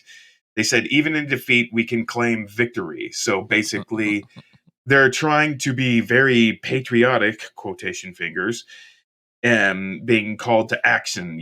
Saying, you take America with you. It's just like, we won't be like these slaves, to these foreign invaders. We're gonna, basically all Harry carry ourselves. And a lot of instructions go across several screens with it's very calming, like with flowers, and they show American cities and flags and all this happy shit.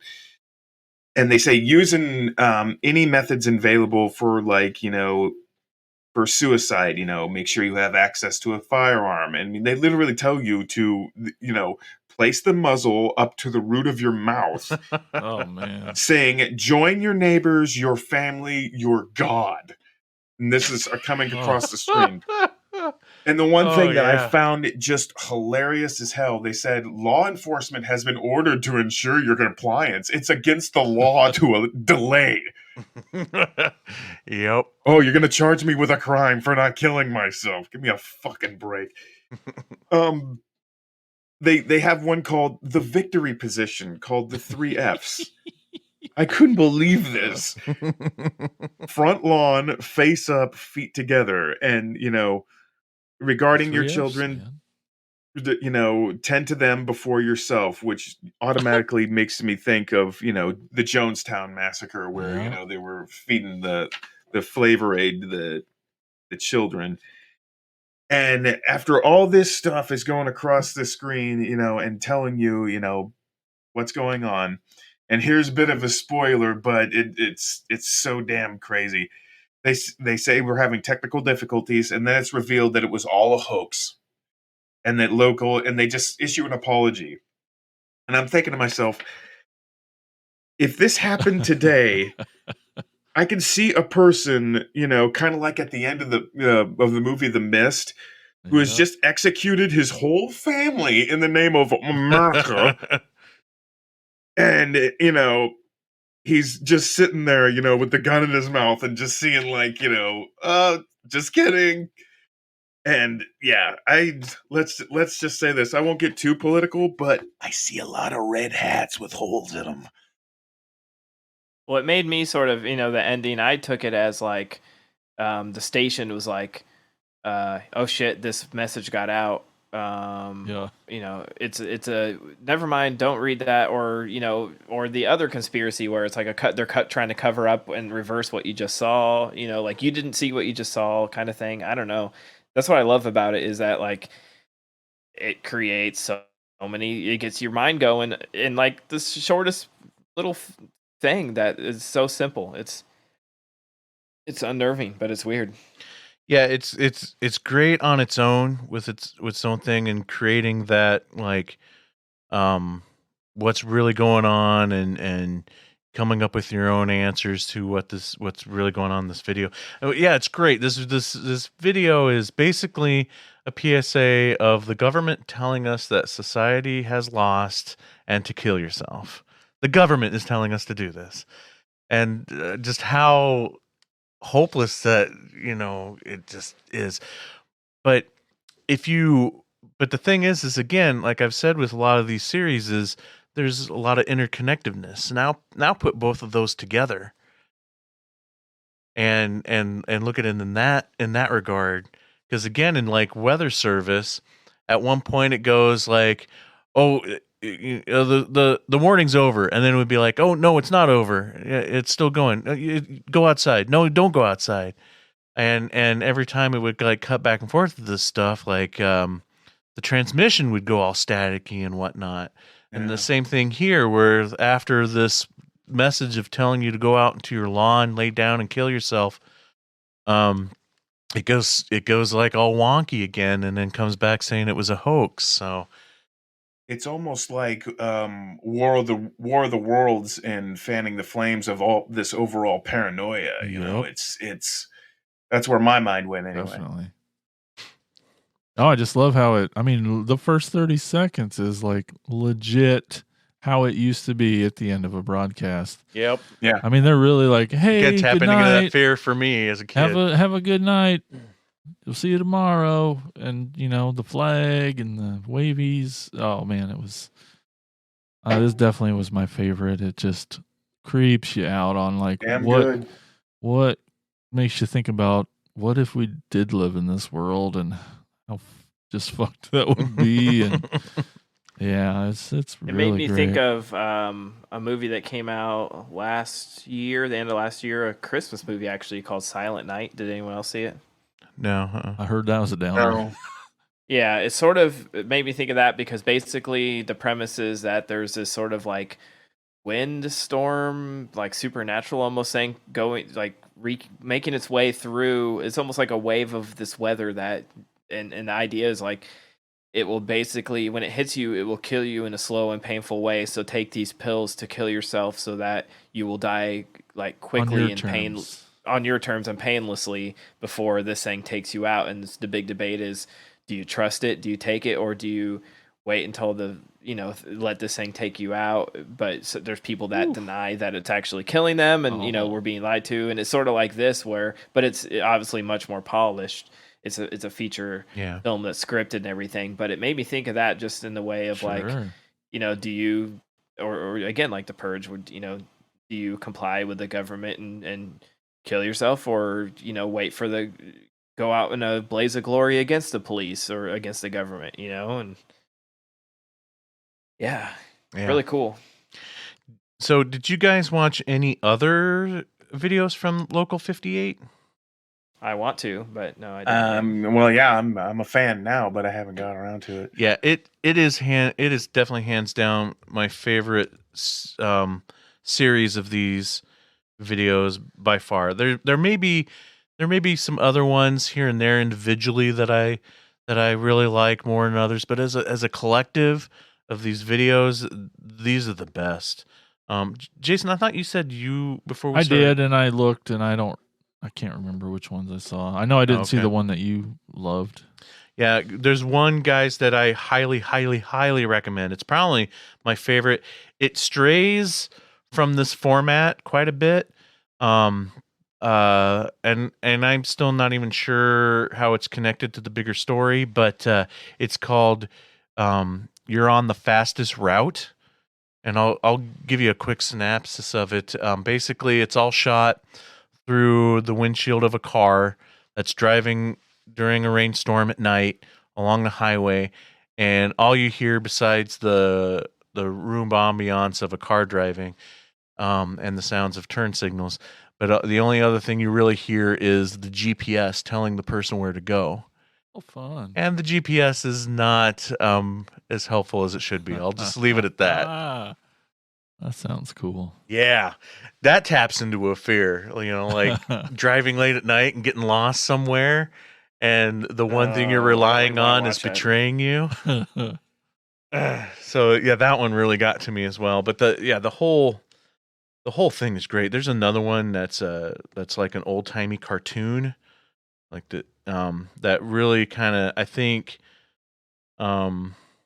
explains even more on what's going on with like weather service and the whole thing that's going on here. But yeah, Local Local 58 58 is TV. great. Mhm. I'll try to put links up of all the ones we're talking about tonight. Cool, great. Tad, what's the next one we're going to talk about? It is Blue Channel Thalison. Yep, Is that- Allison, yep. Thalison. Thalison. So it's a viral analog horror uploaded by Gooseworks in 2021. It's a mock television commercial. So this is like one of those ads you see. Definitely doesn't feel modern, but it's basically a fake commercial for a drug called Thalison that replicates and can intensify emotions for people who don't feel them. Supposed to sort of like enhance you, give you enhanced natural capabilities to your feelings. I'll be honest, this was probably my least favorite, but it's still cool. Oh, I'm I bummed I think- gave you your least favorite. It's okay. No, it's It's okay. still cool. It's Yeah. still really cool. I just It's felt still like solid. again, they do the commercials, but they do them sort of like in our first one, the Smile Tapes, but in a way that they just show like photographs of these people experiencing these emotions and two extremes and Like, if that's obviously not as they enough go for you, we got these. We can Right. enhance your emotions. right, and as Oh. they go along, like happiness, is a guy smiling, and as they go along with these emotions, the faces get more and more distorted and grotesque and creepy. And again, it's done in the lo-fi style of like you'd see on television, like on commercials in the 80s and 90s. Like somebody pulled these commercials off an original airing of like Twin Peaks or something. Yep. The way they've done it is sort of almost looks like courtroom drawings or like Yeah. mugshots when you would see like America's Most Wanted and they would show you like what the suspect looks like this, or on Unsolved Mysteries where they're like Artist this- rendition. yes, exactly, and these are like artist renditions of these people experiencing these extreme emotions that they're getting from this drug that is being advertised. Turning a human being into a fucking H.R. Geiger painting or something. It just contorts the shit out of them. Yeah. Yeah, that was What do you gonna guys think? be my comparison. That I love the all these weirdo made up emotions that they go through, and Yeah. how the heads get so fictionally distorted. I was gonna make the Giger Humber, comparison. nage, dorsalness. Invented words for it. Yeah. Yep, and it all sounds legit too. They play it straight, yeah. yeah. But I love the artist renditions of the different emotions. Because it for me it reminded me kind of like Bill Plimpton art Plimpton. if he took bad acid with H.R. Giger. But yeah, I really enjoyed this one, and I feel like I went with this one for the show because it was a little bit different than some of the other ones. They're kind of different take, doing kind of a parody of one of those old drug commercials that you would see on TV. Call now. Yeah. Still good, yeah, for sure. Yeah. Jason, did you have anything? Yep. It's good. It's still good for sure. Yeah. It's fun that it's a commercial version. It's one of the this one is like the first one that like something was actually filmed for it. The Yeah. rest ones, most of the other ones are all just images or text put on your screen with editing. But this one, there was a few filmed shots of the pills and the bottles. Yep. Yeah. Yeah. So Almost like an And then eerie Tim and Eric type thing. yeah. Oh yeah, that's Yep. a good comparison. Which Tim and Eric always when they on their skits that went creepy, they went fucking creepy Yes. all the way. So yeah, something like that for sure. It's a Yeah, good- I'm betting Tim and Eric had a lot of influence on this guy who Mhm. made this one. Yeah, that makes A lot of so these. much sense. Yeah, probably a lot of them too. Awesome. So, Jason, what's the next one we're going to talk about? The last film we're talking about today is called The Back Rooms (parentheses found footage) Fuck. by Kane Pixels. So this little 9-minute film basically follows a kid that gets into this building. I don't know if he was there for a job interview or something. I can't remember right now. He drops through a manhole, doesn't he? No, okay, I'll just spoil it because I watched the other videos, but Oh yeah.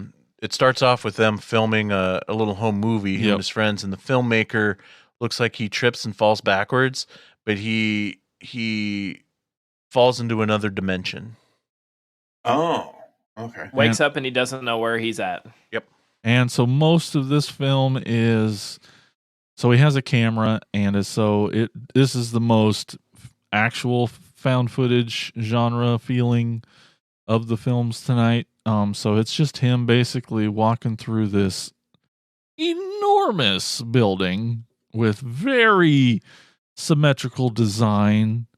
It's just really How insane. did they do this? Well, Great It- question. I mean, it looks like a real building.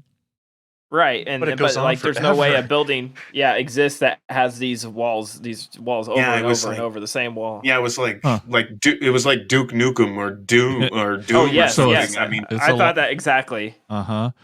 And so during this kid's travels, he hears noises, he looks behind him, and there's some strange creature following him around. And he tries to get the hell away from this thing, and it's scary as hell. And he falls down some holes, and he falls out of a hole in the middle of the sky and plummets. It's So- not really a spoiler because there's several of these in the series. And he falls to the ground. Camera survives long enough to film a little of that. So the ending then is him falling back into our dimension. Our dimension. Yeah. So the crazy part about this one is that it was only released on January 7th of this year, 3 months ago.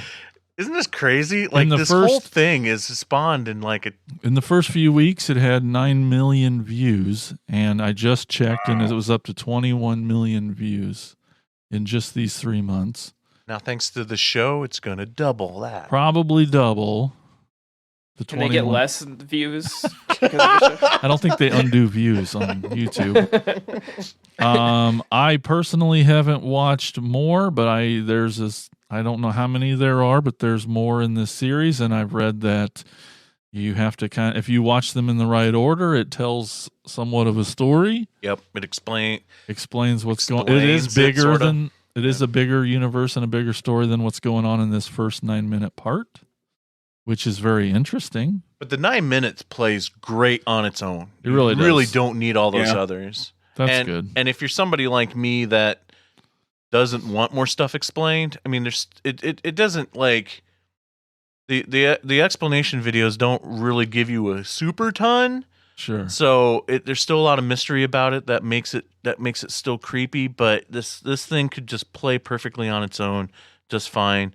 And it's really creepy because you don't know what's going on, and it's just so much dread of like, because This every creature time this is guy goes around, terrifying. the creature's terrifying and so unnatural, Yep. and it's it every moves weird. yeah, it moves weird. Every time this guy turns a corner, it's just another freaking long hallway, of this This drab is office literally building. a nightmare. Yeah. Yeah. And then they had that one little small creature that was fast as shit. He comes barreling around the corner. And you see that part? Yeah. Yeah. Oh God. So, I mean, like he's getting threats from, all sides. Yeah, it's a crazy little film. Crazy little film. It almost reminded me, when he goes into he goes into that other certain room with like the filing cabinets and like the a lot of the windows. It almost kind of reminded me of that home base in Cabin in the Woods. At least that's where my mind went. But yeah, completely unlike anything I've ever seen. I mean, I thought it was awesome. I got some as above, so below vibes from it. Oh, that's Oh, a good yeah. comparison. Yeah, I Yeah. like that. Yeah. Just the idea of being trapped in this endless maze of this drab office building it's just so terrifying. And then being chased by a monster on top of that. But I am just in awe on how this was made. I cannot. I mean, obviously there has to be digital effect work going on, but Well, when it looks so shitty that there's only 14 pixels on the screen, like in theory, anyone with After Effects or should be able to.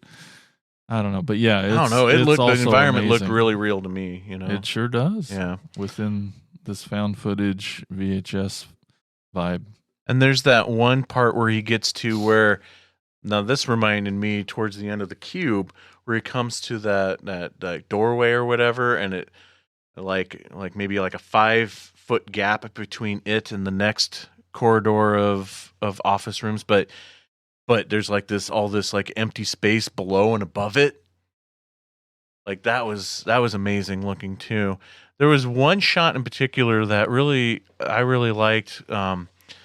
I don't even know how to explain it because everything is just so similar throughout this thing, through this maze. But there's one shot, he comes around the corner at this one point, and it's just it looks like this just infinite, like a block at the top of the ceiling, a block at the bottom of the ceiling, left and right or whatever. And it just looks like it goes on forever. And it's kind of an eye trickery, mind fuckery thing. Cause at one point my eyes were fixated on it, and it was doing this eye trick thing where it almost looked like the room is breathing to me. And it wasn't. It was just my eyes playing a trick on me. But I don't know if they were going with that for that, because just the way that shot looked, it really created a cool little magic eye trick. Huh.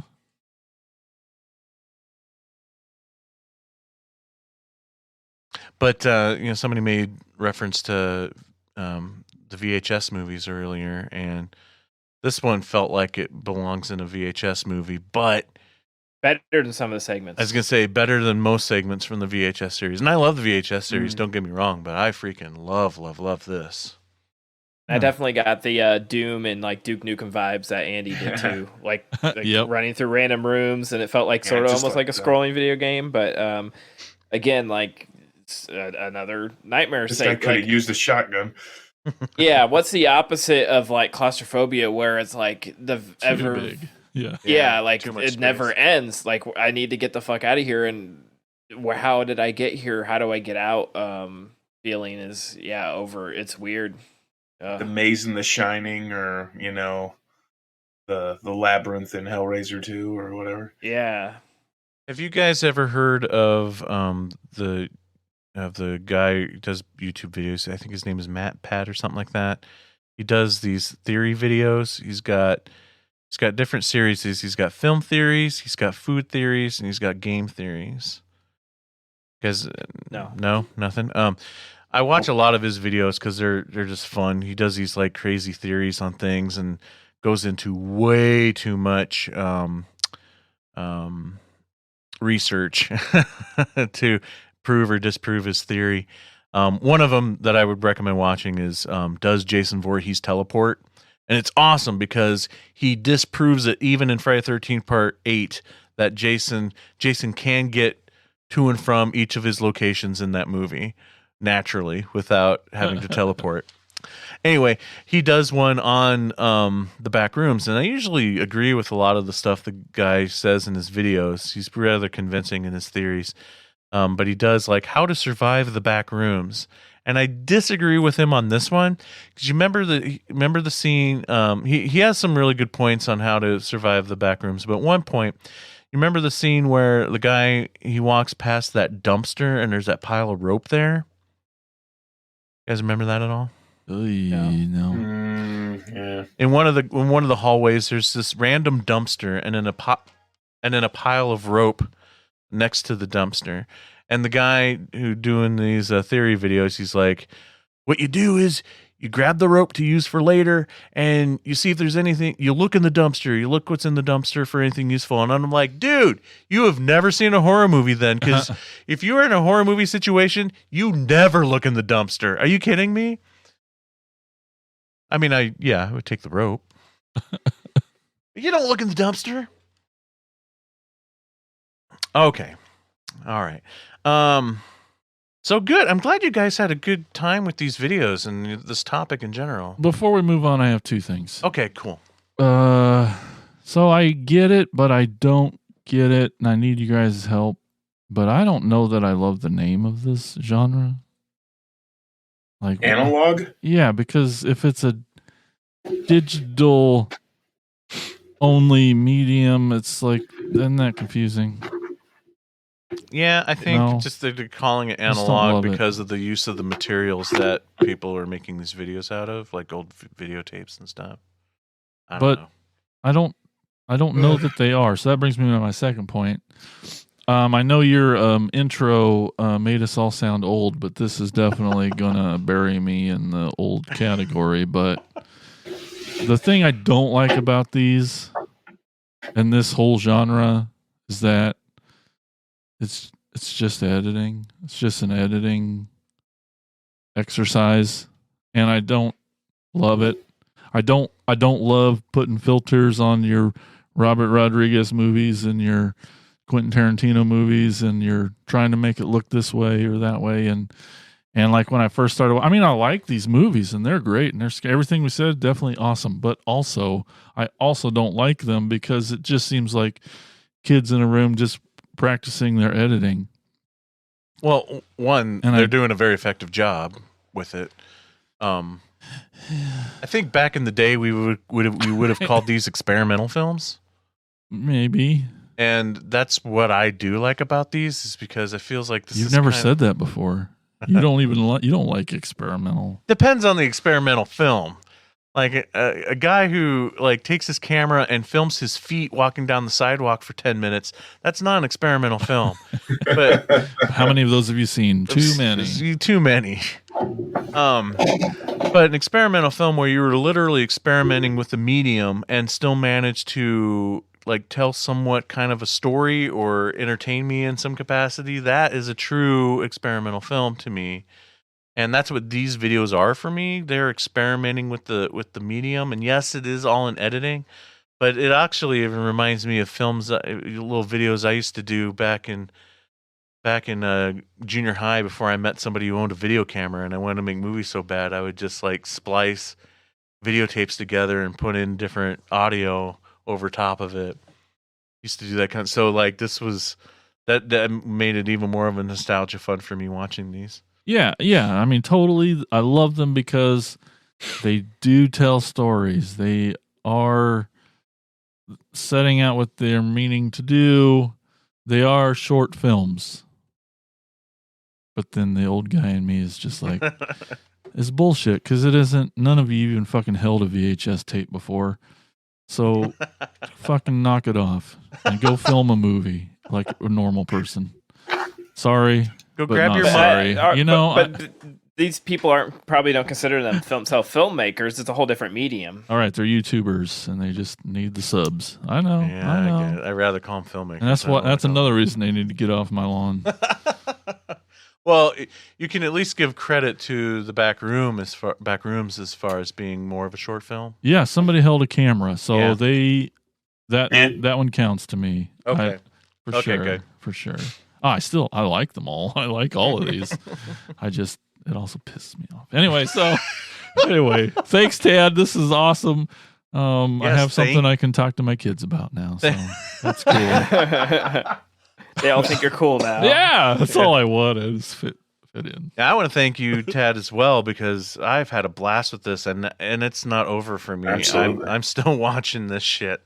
We'll have to do a second episode sometime. Yeah, Easy to maybe. do. And I feel like there's going to be more coming at this rate. But I do want to throw out a couple honorable mentions to the Mandela Catalog. videos are a lot of fun. I originally had that on the list, and I was going to make you guys watch all of them. And then I'm like, sitting down and watching all those at once is probably way too much. Because they're weirder than the ones that we watched, and and kind of jumps around a bit more than the ones that we watched. But basically, that one, what I take out of it is replicants are taking over, and they're out to kill us. Another series that I watched, probably my least favorite of the ones that I've watched, but still has some cool stuff in it. The Gemini Home Video. Those are like are doing their own versions of low produced how-to videos, instructional videos, and other types of industrial type videos. Cool. That take a dark twist to the end at the end of them. But a lot of them take too long to get to the dark twist, and then sometimes the dark twist is either too abrupt or not enough. So I always pretended that we Prescribed Films did an industrial series where we would this is, when you're working on this machine, safety first, so that and then you cut your arm off and blood goes everywhere. And we should do those. I assumed we'd do those, but someday. Why haven't we done? I know. Cool. All right. Anybody else have anything they want to add? Final thoughts on this topic? Learning is cool. Yeah, I'm surprised that. Well, I guess maybe not. I was going to say I was surprised that Stuck in Your Old Ways, Mike and Andy could. But then I'm like, oh, it's just referencing old shit that you like anyway. So yeah, there you go. So That makes sense. it's cool. I just find it's refreshing that we are actually all agreeing on something. I know. Also weird. I know. Yeah. There's no. Never happens. Oh, that's great. That even makes me more excited because again. Good job, Tad. Yes, great job, Ted. When I made You picked out the films though, man. That's always the scary part. But I had to do 2 rounds of it. I'm like, wait a minute, guys, don't watch any of these yet. I'm starting over. It's So, good. Thank you. All right, cool. Well, that is it for our topic of analog horror. I hope you all learned a thing or two like we did. Check some of these videos out. I think they're a lot of fun. Really creepy, really cool. But don't worry, there's still more show to come. We're going to take a quick break, and when we come back, it'll be the segments portion of the show. We'll be back soon, but first you are going to hear a promo for our podcast network called the Prescribed Films Podcast Network. The PFPN is home to 30 different shows, including Beauty and the Screams, which is an independent podcast by Jennifer Lee and Emily Ann, 2 sisters that are very diverse in personality and opinion. They tackle the dark and dreary to try to keep you all entertained. You can check out Beauty and the Scream and all the shows on the network at thepfpn.com. We'll be right back.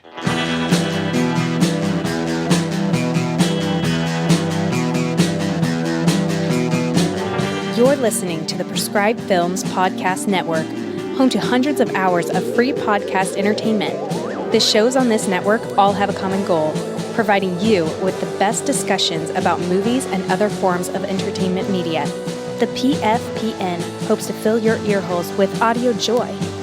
Visit our website with links to all the other amazing shows at www.thepfpn.com. Thanks for listening.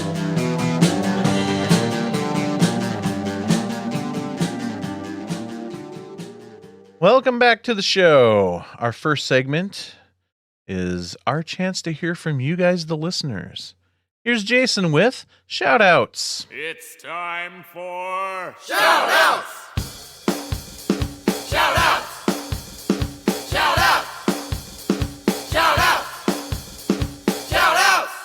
All right, it's shout-outs time, and we asked, what are your favorite films from the new emerging subgenre of analog? Working title, horror. I don't get to rename it, do I? No. Okay. What would you rename it? I'll work on it. I'll get back to you. Okay. So we, since it's new, we didn't have a whole lot of replies, comments, but we got a few. Up first, we got Brian Clark. And he says, I don't know if any of you guys watch this video to see if he's crazy or if he actually understood the question, but I don't click anything that Brian links. that's probably I don't trust smart. him. That's smart. Well, Brian says the music video for All Nightmare Long by Metallica is awesome. Cool, Brian. I'm sure. Okay, I'll keep going. I happen to dig the song, but if you're not a fan of the band, it works perfectly well as a standalone piece of visual storytelling on mute. So none of us, we're just going to take your word for it, and I'm sure it's really cool, and I'll probably click on it at some point. Let us know how it is before. You're the one that clicks on it. It's just a link to that Waterworks movie. Oh, probably. It's You probably tricked us all. that son of a bitch. I wouldn't put that past him, though, to be honest. He would Water know power. how Water to. power. That's the big thing. sorry. He would know how to do it because he's an old grumpy man. That's true too. All right, we got Lisa with the Bad Movie Bunny podcast. She says the YouTube channel Night Mind is a gold mine for this. Oh, cool. I don't know that one. And I started watching Back Rooms, and I like it so far. Yeah. Heck yeah, Yes. so good. And then we got She knows. She's cool. She knows. She's hip. She's down with it, like the kids and Oh the, God. and the TikTok. So Tim Lennerer says, speaking of cool kids, we got Tim Lennerer. He says, Channel 58's Contingency is a public service announcement calling for all good Americans to kill their families and pets and then themselves. It's the best one of these I've ever seen. I agree, Tim. That one was my favorite too. And then he says, also, SCP-701, The Hanged King's Tragedy, features a repurposed Oh. photo of a fashion exhibit.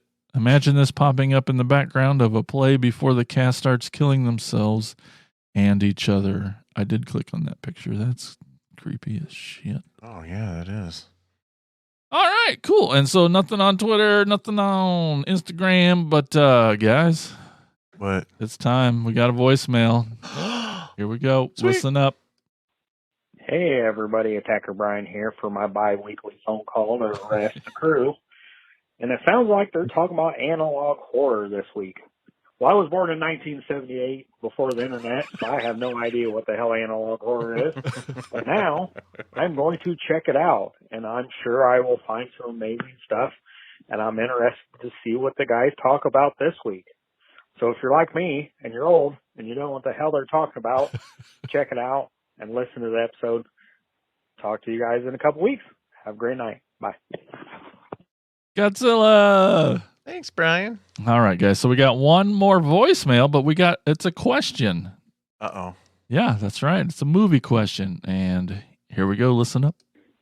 Hello, Attack of the Killer podcast. This is Aaron Reese from the Campfire Indoctrination podcast.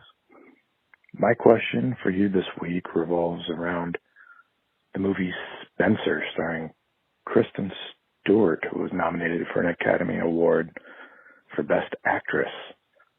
It's a British, slow-burning drama that uses a lot of horror tropes. It's set up like a horror film. Has anyone seen it? Do you have it? What are your feelings on the horror credentials of this film by Pablo Larraín? Thank you. Bye. All right, I'm going first. I haven't seen this movie, but Mike and I watched the trailer before the show to familiarize with it because I didn't know about it. But I personally think it looks freaking awesome. I don't think Mike would be into it so much, but I thought it was a good looking film. Probably not. I didn't pay attention to Princess Di when she was alive. But Kristen Stewart looked really good in it. I mean, she looked like she acted her ass off, and She looked like Princess Di in it. and it looked like was impressed with that. a kick-ass biopic movie. But I don't. Nowhere in the trailer Nowhere. do I get any horror vibes. And Tad, you've seen it. What the hell is he talking about? What's there? It definitely uses, Really? like you said, some horror tropes. I've actually I think it was on my Oscar episode. Brian Crew might have mentioned that it sort of felt like an A24 horror movie at times. Weird. It's beautifully exciting. shot. It has. I mean, it's. Oh. I mentioned on my episode how it's filled with dread. It's the Oh. dark side of her life that not a lot of people knew about. The sort of pitfalls and Yeah. hard life she led, leading obviously up to her death, but just it's not all glamour and fame. Bad stuff comes with it. You don't really get your own life. You don't get to eat what you want, and you don't get to do the things you want. I can definitely see I've seen a lot of people sort of say the horror stuff. That's cool. Kristen Stewart even sort of talked about this publicly when she was doing the rounds for promoting this movie. She sort of talked about like she's so dedicated to the craft that she would have actually like vomited on screen, but they were like, no, we have ways to Whoa. make so it looks like you're vomiting, and she was freaking fantastic in it. It's not something I'll probably ever watch again because it's not a happy go. Nope. I'm not gonna let's throw this one in, but it's definitely I could see you liking it, Jason, for sure. Yeah. And it definitely does have some horror elements to it. It's not a happy film at all. That sounds nice. Big deal. Kristen Stewart wanted to puke on film. Big deal. Kane Hodder did that. Well, she sort of mentioned, like, I mean, she was notorious for this whole Oscar campaign was like, I don't really care if I win. Nice. She just thought it was a really sort of cool role, and she got really into it. And I love that her and Robert Pattinson both have like gone on from this Twilight thing where everybody and I hate that people are still doing this, but it's like, yeah, they're both killing it in these like really great dramatic they films are. and Yeah. fantastic actors, really truly fantastic. They're so good. Stop holding their past against them. Oh no. Fantastic stuff. They truly are both knocking it out of the park. And I actually, when I was in New York and was on the Jimmy Fallon show, she was a guest and she's cool. promoting her sort of horror movie. I think it was Ghost. I forget what it was, but it was it was a pretty freaky one too. I think I mentioned it on the episode that year. So she's doing some really cool, interesting stuff too. Oh yeah, and she killed it in Underwater. Holy cow. Yeah, right Yeah. on. Yeah, no, that's cool. I just never in a million years thought we'd be talking about a Princess Diana movie on Attack of the Killer podcast. It's so crazy. So thank you, Aaron, for bringing it up. I already enjoyed the trailer, but man, that's cool that it sounds really cool. I'll definitely check it out. But that is what we got for shout outs today. Remember that you too can get your voicemail, get your comment and question on the show. Give us a call, 415-952-6857 or 415-95-AOTKP. Leave us that voicemail, get on the show, and that's shout outs. But we're not done yet. It's time to get crazy. Who knows what's going to happen next? It's time for Insane's Picks.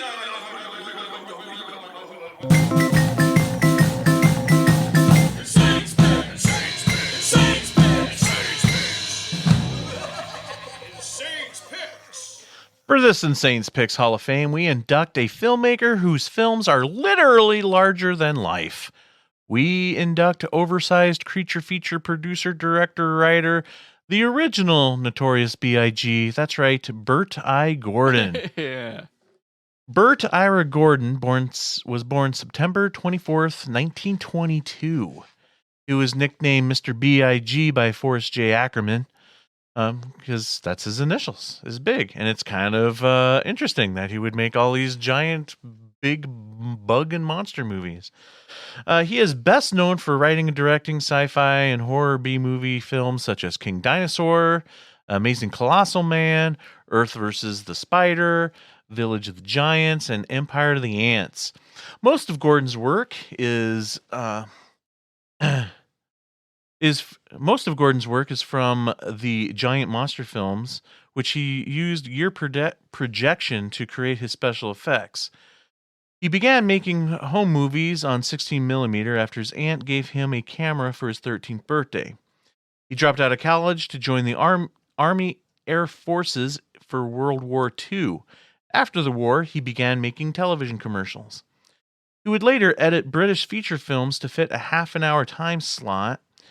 His first work in movies was as a production assistant and cameraman on the film The Serpent Island in 1954, directed by Tom Gries. Easy for you to say. The guy who he made a lot of films back in the day, but we know him best as the maker of the TV movie Helter Skelter we talked about on the show. Mm. In 1955, Bert I. Gordon made his first feature film, King Dinosaur. He was the writer, director, producer, and it was the first time he used the rear projection special effects that he would use a lot later on in his movies. He followed that up with The Cyclops in 1957, which co-starred Lon Chaney Jr. and Gloria Talbot. The movie is about an expedition to Mexico, and on that expedition, they find a mutated 25-foot man with only one eye. In 1957, he began his association with American International Pictures, beginning with The Amazing Colossal Man and the sequel in 1958, War of the Colossal Beasts. He would make many, many, many films with AIP. His next one was Earth versus the Spider. He also made Beginning of the End, which is one of my favorites. It's about giant grasshoppers. And Attack of the Puppet People. He didn't always do giant creature feature films, though. One of my favorites of his non-giant beast films was Tormented in 1960, which was also an amazing Mystery Science Theater 3000 episode. After Torment, he wrote and produced and directed Boy and the Pirates, starring a very popular child actor at the time, Charles Herbert, and he also used his own daughter, Susan, in the film. He would come back to the oversized monster flicks. In 1965, he did Village of the Giants, which features giant chickens, and the scariest of them all, giant teenagers. The movie also featured a very young Ron Howard in one of his early film roles. He would also do Food of the Gods in 1967, which has all kinds of giant creatures in it, and everything from like giant maggots, the giant chickens, the giant wasps, and of course, giant rats. And then he also did Empire of the Ants in 1977. He seemed to retire when he did his last film in 1989 called Satan's Princess, but no, he didn't stop there. He would make a comeback in 2015 of all places, of all times, with a film called Secrets of a Psychopath with Carrie Ruhr. Luckily, Bert I. Gordon is still with us, and I'm friends with him on Facebook. No big deal. He's a man who made quite a unique mark in the world of sci-fi and horror and revolutionized special effects back in his day. So we induct Bert I. Gordon into this episode of Insane's Picks Hall of Fame.